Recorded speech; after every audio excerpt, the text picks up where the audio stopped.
Yeah, I mean, credit Florida. I think, if this, just historic run that these guys have been on, and the guys that have worn the uniform last couple of years, if it's going to come to an end for us, I wouldn't have wanted it to be in a game where we lost to a lower seed, and there's some honor, I guess, in the way that this went down. But it's a tough loss. We played, I think, in a manner that gave us a real chance to win, and credit Clayton. I mean, he made some NBA level threes off the dribble, to beat us, and it took that for somebody to put us down in this tournament after winning, obviously, a bunch in a row here. So, but obviously, words can't describe the respect I have for the men to my left. All right, now we'll open it up for questions for the student athletes. Any questions for the student athletes? Let's start on the edge here, Jaden, then we'll come up front. Mark Diarra from the New York Post. Alex, can you speak to how frustrating that last sequence was when they kept getting those offensive rebounds off the missed free throws, and just how frenetic that was? I mean, yeah, it was super frustrating. They were giving us gifts. They were missing free throws, and we just didn't capitalize on the opportunity. And if we grabbed those rebounds, and who knows what would have happened. So I mean that's not the thought right now. But we just missed out on those opportunities.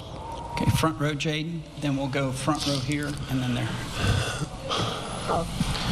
Haas, can you speak to the defense that you guys played, particularly in the first half? I mean, you were very disruptive. You kind of took them out of rhythm until really the last few minutes of the game. Yeah, we really guarded them really well. Everybody was in their position they were supposed to be. I thought we followed the game plan extremely well, especially in the first half. Second half, they just caught fire. We had a little lapses on defense. But yeah. All right, front row, Samson, can you just talk about your time at UConn and how much it's meant to you? I was sure the winningest player in UConn history, so I wanted to give you some time to tell us about your time. UConn is my family now. I've enjoyed going to war with these guys every single night. I met some incredible people, the coaching staff, all the people around. It's just like one family, we care about each other so much, and I always, they my family, obviously, having the most wins in the history of UConn is a great accomplishment, but I feel like if you had one more win tonight, it would have been even better. But it is what it is. UConn's family. All right, Coop on the fourth row there. This question's for Samson. So coming into this, in the first half, you came away with 9 rebounds and really played with a fire and a tenacity that, Dan Hurley would describe as a warrior spirit. I mean, were you feeling extra amped up coming into this game because of how big of the moment was and considering who the opponent was? That's always my mentality going to the games. I didn't want to go home today. I just wanted to win the game. You got to give it everything you have. I feel like that's the mentality I came into the game with, and I was trying everything in my power to help my team win. We just came up short. Any other questions for the student athletes? All right, gentlemen, you're excused. Thank you very much.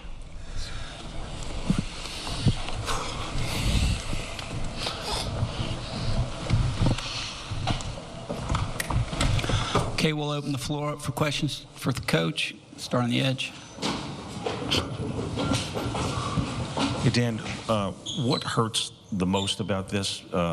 Is it because it was right there for you, or is it more the ending, if that makes any sense? Yeah. I mean, unless it ended in San Antonio, cutting the nets down again, it was going to end you know, in a real, you know, emotional way for us. You know, part of it is probably too, you know, just the season, just how tumultuous the season's been, how hard the team battled and fought just to qualify for the tournament, and then you know, for how the game played out, up 3 at the last media, 2 free throw rebound mistakes. Now, you know, we've you know, past teams,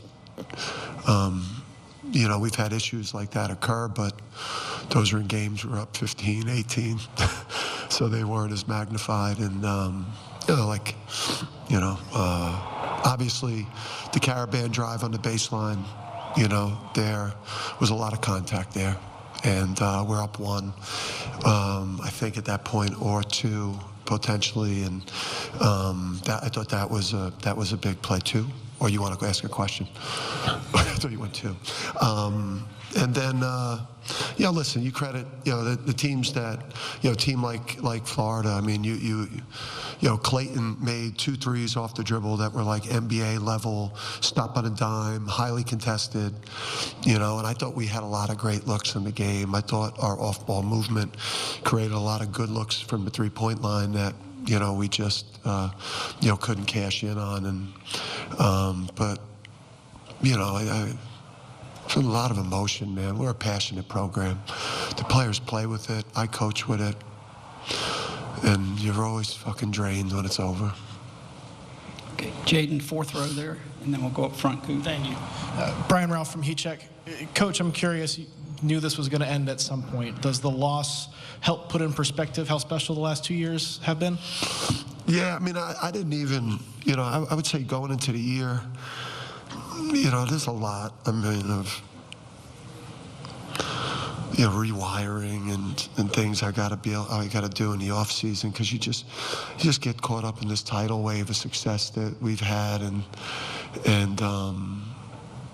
you know, you just you lose perspective. You know, you struggle with the ego at times because you've been on this incredible run. So it'll be nice to get to a normal off season and just get back to you know, myself as a coach, and not have to throw out first pitches. And you should only be ringing stock market bells and throwing out first pitches when you win the major championship. So, you know, I won't have to do things like that. I'll be able to just kind of, you know, focus on the upcoming season, make better decisions with all aspects of coaching. But yeah, I mean, when I saw the, you know, you know, when I was asked about the 13 in a row, you have no idea the company and what we've accomplished. So you could take some solace in that. But today was to be that close to getting to a Sweet 16 and knowing, you know, that the 2 seed lost yesterday, and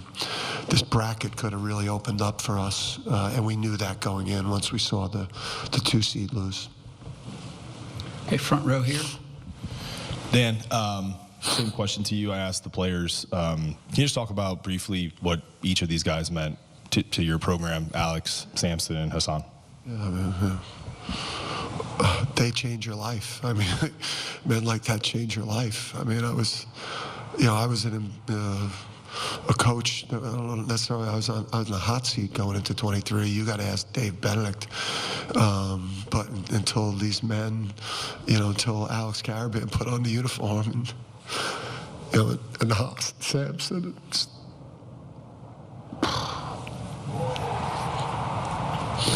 the players change your life when you have such special people.